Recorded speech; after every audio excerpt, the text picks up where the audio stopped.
आ गई, आपका सुकून खा गई, आपकी तरक्की खा गई।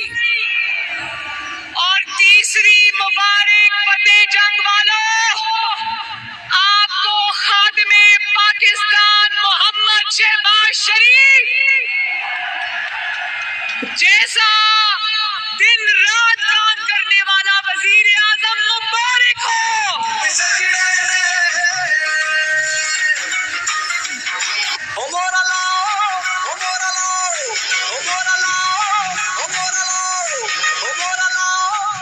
मैं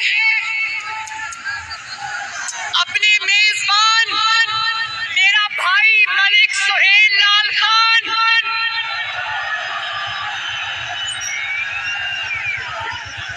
मिट्ठू खान साहब, मैं सबका और फतेह जंग का इतने जबरदस्त जलसे के इनेकाद में दिल की गहराइयों से शुक्रिया अदा करती हूँ।